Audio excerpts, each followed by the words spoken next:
मिजाज में थोड़ा सख्ती भी लाजमी है। लोग पी जाते अगर समंदर खारा ना होता। कुछ ज़रूरतें पूरी तो कुछ ख्वाहिशें अधूरी। बस इन्हीं सवालों की जवाब है जिंदगी। हर दर्द की दवा है इस जमाने में साहब। बस किसी के पास कीमत नहीं, किसी के पास किस्मत नहीं।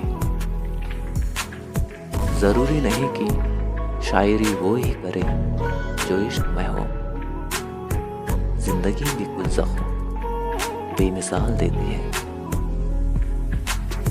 इतने दिनों के प्यासे होंगे वो यारो, शबनम का कचरा भी जिनको दरिया लगता है। हम हसरतों के सिक्के लेके उजाले खरीदने निकले थे और उम्र की पहली ही गली में जिम्मेदारियों ने लूट लिया।